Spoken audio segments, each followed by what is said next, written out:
Hello, Libra. Thanks for joining me. So, this is your reading for December 2020. Whew, wow, December. So, let's see. In the skies, what's going on? On the 14th, we have a new moon in Sag. We're in Sag when we come into December.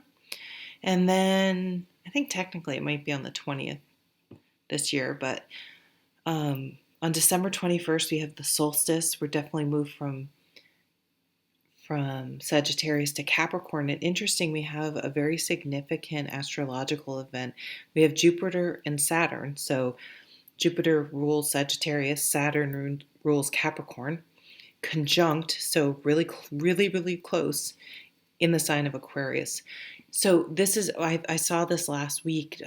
My son and I were outside, and it was so obvious.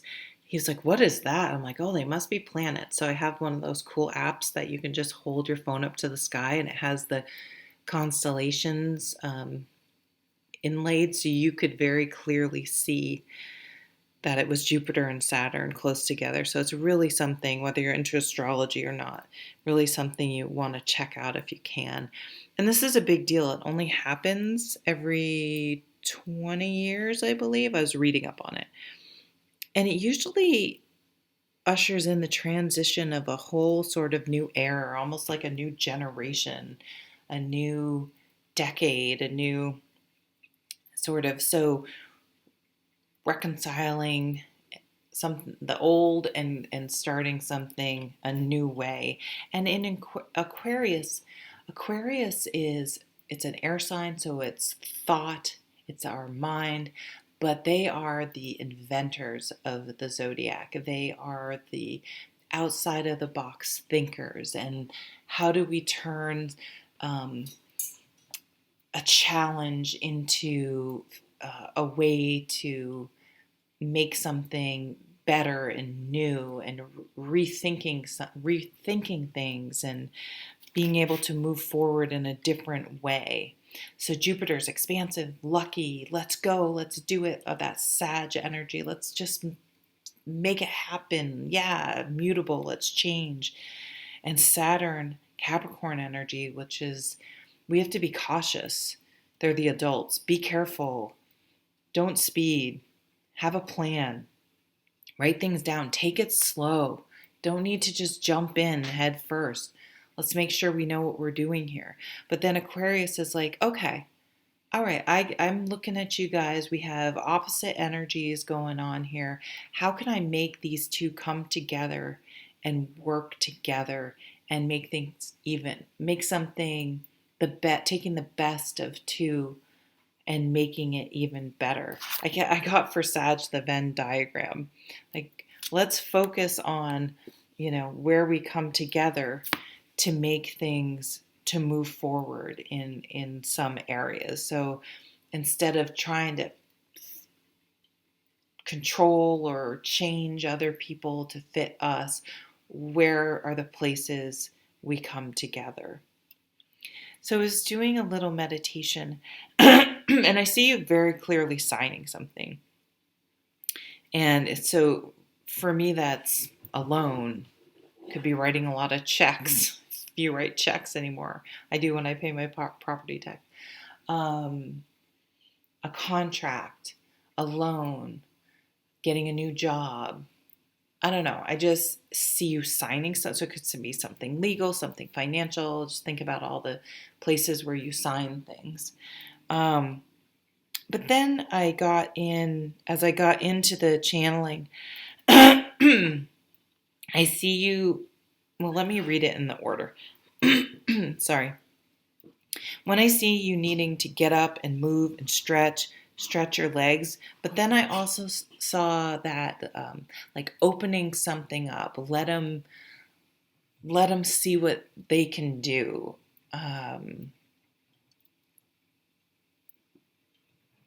Yeah, almost like a horse or a car, not literally, but let's open her up and really see what can happen, someone can do. I'm sorry. So expand that expansiveness. Let's let's take something, maybe you're buying a new car, taking something for a test drive, really, really, not just dabbling in something, but okay, let's just really see where this can go. So it could be a relationship opening something up. Could be, I mean, if you think about relationships, that could kind of go either way. Maybe you want an open relationship. Maybe you are at a place in a relationship where you love each other and you're together, but you're not romantic partners anymore. And you say, okay, let's open it up. Let's try to have an open relationship. I don't know. Then I saw this, my crystal ball in my mind. So you may really want to listen to your intuition. You may have prophetic dreams, or just something. It's just, if your gut is telling you something, I would definitely listen to it and follow it. And I saw a magician's hat, like a big top hat, and two white doves. Okay, this gets really kind of gruesome, and it's a huge spoiler alert. So if you have not watched Game of Thrones, you may not want to, because this is kind of negative, but it's not. I see, at the Purple Wedding, this is awful. When Joffrey cuts the cake and there are doves inside and like kills the cake. I'm sorry, just trigger alert. For me, for some people, I think for a marriage, no, it could be something as simple as your expectations, and you married someone thinking that they are going to be a certain way instead of how they are. And a lot of people do this, and it's honestly not fair to the other person. We all do this type of thing in our heads. We marry sort of an ideal versus the reality. I certainly did. So it may be the realization that it isn't all white doves and fairy tales and things like that. So it could just be sort of more reality setting in some area of your life. But this is so crazy. I see a jail cell and a tower moment. So, I mean, sure, literally someone could be going to jail. I don't think they're being locked in the Tower of London, but I see it as metaphorical, but I almost see the ending of some contract being very, very, very positive. I know that doesn't sound positive, because it will release you from something that made you feel like you were in a prison. So that could be anything. It doesn't have to be a relationship, but I see this event happening and being like, oh my God, I'm free. Like, it's, once you can get, maybe a little shocking at first, but it really, in the end, it frees you. And then I heard checks and balances. So to double check things, checks and balances, it could be, I said checks before too. So it could be looking at your bank account,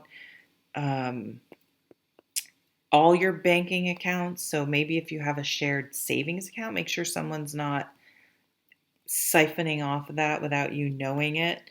And some sort of checks and balances in general may catch something that is a miss or an error or something like that. Again, your intuition, if you have your intuition about something, I would listen to it and look into it.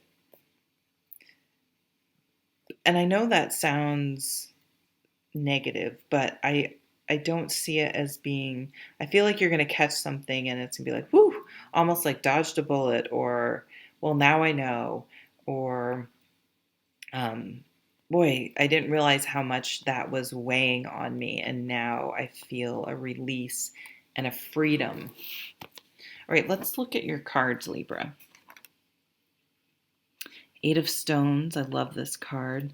The 8 of Stones is doing something that you love. It's something you want to do in spare time. It's something that feeds your soul. It's almost a meditative experience. Sometimes these types of things can be parlayed, is the right word, into an actual business of your own. Finding a way to make money at something that you love and want to do in your spare time. But it's learning to stay centered and grounded and mindful. It's a craft, honing your craft. Learning, you could be either the teacher or the apprentice, learning something new, but really refining it. I see Stonehenge, it's really making me think of the solstice, so that conjunction, that the December 21st may be significant for you. I think it'll be significant for all of us, but it's especially coming up for you guys. 8 is affinity. Are we repeating the same patterns and how to break those patterns? 9 of scrolls. So 9 of swords. So this is the up at night worrying. You may have gotten so used to sort of a baseline level of anxiety and stress in your life that you don't even, well, first of all, this can help balance that out. It can provide an outlet for this tension, anxiety, and negative thoughts. And when we do something like this, whatever it is, we're not necessarily in that spiral of obsession, of negative thinking, of worry about some external thing in our life that's causing us stress. Let's see what this other one. You guys got a bonus card too. 6 of Cups. Interesting. I was going to, legacy, things you keep repeating. This reminds me of San Francisco. That there's a place in San Francisco that has a similar building like that outside. Healing your inner child. You don't have to repeat the same patterns. You don't have to stay stuck. You can release yourself. There's definitely a release coming for you guys.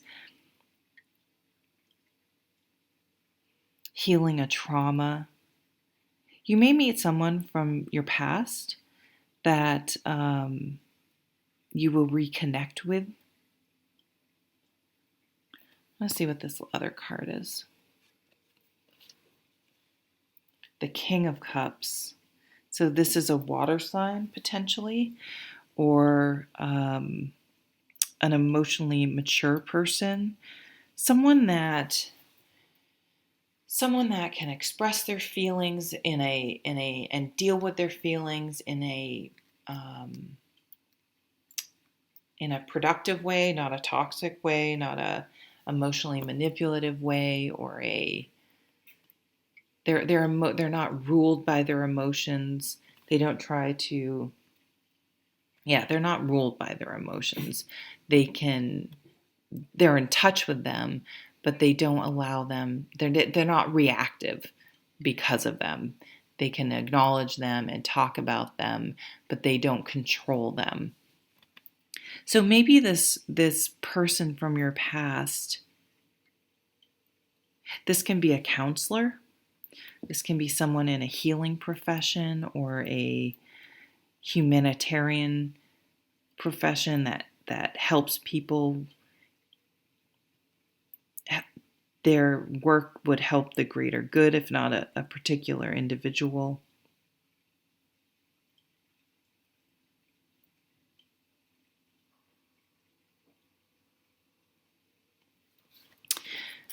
Yeah, so I see you working really hard you maybe just having a tremendous amount of anxiety and sleepless nights and trying to manage that in a healthy way. I do see you potentially wanting to leave a relationship if you're in one, or if you're single. If you're in one, also someone healing, either you or your partner, healing their inner child and becoming more emotionally mature. Or you saying, okay, I'm in not a great situation. Why? And it's something from your past, and being able to talk that out and figure that out with someone. Or um, maybe you're in a relationship like I was talking about earlier, that it's more at this point a roommate situation, and maybe coming back around or meeting someone, it's this new, if it is a new person for you, it's simple. And that doesn't mean there wouldn't be hard times, but they're mature. They're mature. They are communicative, and it's not all about them. It's just easier and simpler, less complicated, and you don't have the sleepless nights. Now, the sleepless nights could also be that maybe if you have met someone, then you have to deal with, if you're with someone and you just haven't, I don't know, maybe you've known that the relationship hasn't worked for a long time, but dealing with it may be stressful.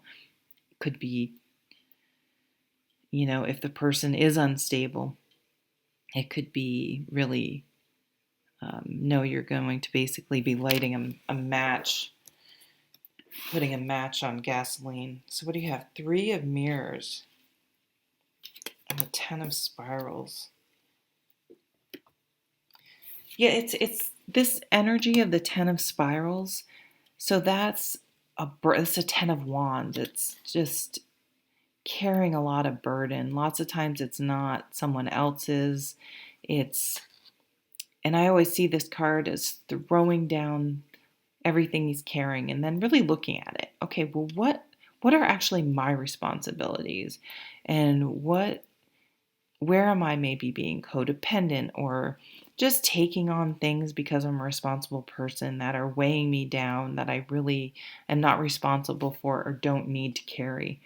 And paired with the 6 of this 3 of mirrors, this 3 of cups, for me, the 3 of cups is a very light energy.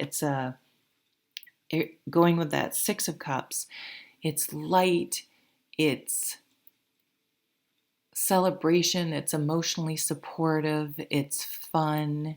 It doesn't mean it can't be deep. These are often friendships and in spending time with people you enjoy. I always like to say when the 3 of mirrors comes up is, I know we're in social distancing and things are really spiking out of control, but there's still ways to socialize with people and not be up in people's faces or do it virtually. If you're invited to something like this, a virtual happy hour, I don't know, um, whatever it is, I would highly suggest you go, because for me, when this card shows up, something happens. A conversation is had, you meet someone, and even if that exact event doesn't itself prove to be life-changing, it's one of those things where you would look back and you said, wow, if I had never gone to that, I would have never met this person, which means I never would have met this person, or I never would have heard this idea, or been pointed to this resource, or this opportunity. So it's a real collaborative, networking type of card for me. Okay, Libra. So that's what I got for you. I feel like your readings have been like, there's just, I feel like they just keep saying the same things over and over. And I'm sorry, I'm not picking on Libra. I have a Libra moon, so what is that? So I'm right there with you. I just wanted to look at what came through last month. Looking at the window, pondering something, a decision. You know what you need to do, reflecting on the past. Something about a man, daddy issues. So we do have that theme of healing childhood. Oh, that's right. Were you the one that said you don't have daddy issues? You had a daddy with issues? Yes, I think it's coming back. I think that was you. Um, breaking a legacy, breaking that pattern. I also see you being able to turn a hobby or an interest into a business potentially. Okay, thank you, Libra. I really, really hope you have a wonderful December and happy holidays and happy New Year. Take care.